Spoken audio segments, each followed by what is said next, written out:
السلام علیکم ورحمت الله وبرکاته. ملګرو خدای دې وکړي ستاسو به ټول ښه او جوړ یاست. ملګرو په دغه ویډیو کې به زه نن تاسو دروښیم چې تاسو څنګه کولی شئ چې د واتساپ یو څو لازمي سیټینګونه وکړئ، یعنې کله چې تاسو په خپل موبایل کې هغه سیټینګونه وکړئ، په خپل واتساپ اکاونټ کې هغه سیټینګونه وکړئ، بیا به یو څوک نشي کولی چې تاسو وګورئ چې تاسو څه وخت آنلاین شوي یاست، تاسو زموږ میسجان کتلي دي او که مې نه دي کتلي. نو ملګرو زه د ویډیو په طرف ویډیو شروع کوو. ملګرو تر ویډیو شروع کېدل مخکې چېرې تاسو ویډیو لایک کړی نه وي، مهرباني سره وکړئ زموږ ویډیو لایک کړئ او د هغه رقم زموږ ویډیو له خپل ملګرو سره شیر کړئ، او که چیرته تاسو زموږ چینل ته نوي راغلي یاست نو مهرباني سره وکړئ زموږ چینل سبسکرایب کړئ، او که چیرته تاسو له مخه سبسکرایب کړی وي نو له هغه څخه ډېره مننه. نو ملګرو زه د ویډیو په طرف ویډیو شروع کوو. ملګرو تر ټولو مخکې تاسو ولاړ شئ خپل واتساپ اکاونټ به خلاص کړئ. کله چې تاسو خپل واتساپ اکاونټ خلاص کړئ بیا به ملګرو دلته تاسو راسئ، دغه کم درې نښانې چې وینئ په مور آپشن باندې په دې به کلیک وکړئ. ملګرو کله تاسو په دې باندې کلیک وکړئ دلته به تاسو راسئ، دا کم سیټینګز تاسو وینئ په دې سیټینګ باندې به کلیک سره وکړئ. نو ملګرو دلته ګوره دا کوم ما اکاونټ چې و هغه خلاص شو، دلته به تاسو راسئ ملګرو هغه اکاونټ باندې به کلیک وکړئ. کله چې تاسو په اکاونټ باندې کلیک وکړئ دلته به تاسو راسئ، ګوره ملګرو چې څو آپشنان دي، دلته اول آپشن ده پریویسي. ملګرو دلته به تاسو راسئ په دا پریویسي باندې به کلیک وکړئ. کله چې تاسو په پریویسي باندې کلیک وکړئ وایي هو کین سی مای پرسونل ان آف، نو ملګرو دغه پرسونل انفارمیشن دلته تاسو درکوي لاست سین. ملګرو کله تاسو واتساپ استعمال کوئ او کله تاسو بیرته بند کړئ بیا بل چاته په موبایل کې دا راړي چې دغه سړي اخري وار دلته په دې ټیم باندې کوم واتساپ چې دا استعمال کړی ده بعد کې بیا نه دی استعمال کړی. نو ملګرو دغه دلته ایوری ون ده، تاسو په دې باندې کلیک وکړئ. ملګرو دلته تاسو ته راغلی چې لاست سین یعنې کله تاسو اخري وار واتساپ استعمال کړی ده. دلته ملګرو ګوره دا ایوری ون ده، هر یو به کتلی شي. مای کنټیکټ دسته راسي یا کم واتساپ نمبر چې تاسو یو کړی دی خالي به بیا هغه کتی سي، او که دلته راغلی که نو باډي کوي بیا به یو څوک هم نسي کتلی چې تاسو څه وخت اخري وار واتساپ استعمال کوي. یو خو دغه لازمي سیټینګ و. بیا دغه رقم که چېرته فوټو ته راسي، پروفایل فوټو ته، پروفایل فوټو کې د ایوری ون کوي، هر یو به کتی سي.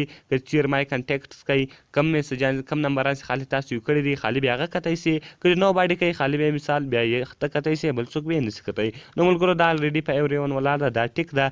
اباوټ میم دغه رقم ده ستا په باره کې نور معلومات ورکوي چې ته په کوم ځای کې یې، کوم لوکیشن ستا ورکړی ده.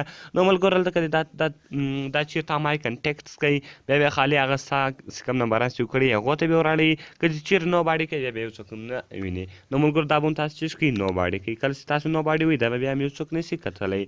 سټیټس داسې راسي ملګرو، کله چې تاسو په واتساپ باندې یو سټیټس ورکوئ نو که چېرې دلته تاسو راغلی که د مای کنټیکټس کوي خالي بیا ستا کوم نمبران چې کړي دي هغه به ویني. اونلی شیر ویت په دې ته کله کلیک وکړئ ملګرو بیا سي اوس دلته هر نمبران چې وروښیي بیا خالي هغه کتی سي، نور بیا یې نسي کتلی. نو ملګرو دلته راغلمه ما یو دا نمبر وروښوی، د هغه رقم یو دا وروښوی، یو مې دا وروښوی. اوس به دلته تاسو په دې باندې ټیک مارک شانت سره ودروئ. دلته پروسیسینګ روان ده او دلته به تاسو ډن کړئ. نو ملګرو خالي به اوس هغه څلور پنځه کسان کتلی سي چې دغه تاسو سټیټس لیدلی سي. لایو لوکیشن چې ملګرو دلته کله تاسو راسئ، کله چې تاسو په یو لوکیشن باندې روان یاست دلته هغه لوکیشن دی تاسو درښیي. نو ملګرو دا لایو لوکیشن ده او د هغه رقم که ملګرو دلته تاسو راسئ بلاک کنټیکټ تاسو راسئ، کله به بلاک کنټیکټ باندې کلیک وکړئ ګوره ملګرو کم نفران چې تاسو بلاک کړئ او بیا له تاسو ورک سي هلته بیا تاسو ته هغه نه راړئ نو هغه بیا دلته تاسو چیز کولی سي پیدا کولی سي. بېرته د بلې باندې کلیک وکړه، که د ان بلاک والی اننون یعنې اننون ما ګوره نوم ورکړی ولو نو بلې باندې کلیک وکړه، که د ان بلاک کوي هغه به بېرته له بلاک کېدا څه چیز سي ختم سي. نو بیا بېرته دا سړی کولی سي تاسو ته میسج وکړي. او ملګرو په دې کې یو بل لازمي سیټینګ دلته ولو چینج نمبر. ملګرو کله چې تاسو چینج نمبر ته راسئ نو ملګرو اوس ګوره دلته به تاسو په نیکسټ باندې کلیک وکړئ. کله چې تاسو په دې نیکسټ باندې کلیک وکړئ وایي دلته لیکلی دي انټر یور اولډ فون نمبر ویت کنټري کوډ، یعنې دلته به تاسو کنټري کوډ ورکړئ په کوم ملک چې تاسو اوسئ، او دلته به تاسو زوړ نمبر ورکړئ.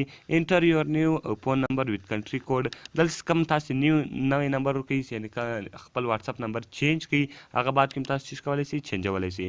نو ملګرو دغه یو څو لازمي سیټینګونه ولو چې موږ په واتساپ کې وکړو. نو ملګرو خدای دې وکړي ستاسو به زموږ ویډیو خوښه سوي او که ویډیو خوښه سوي له خپلو ملګرو سره یې شیر کړئ او د هغه رقم نورو ښایسته ښایسته ویډیو لپاره زموږ چینل سبسکرایب کړئ. او که تاسې هرې ویډیو ته ضرورت لرئ موږ ته لاندې په کمنټس کې وایاست تر څو موږ هغه ویډیو ستاسو لپاره جوړ کړو.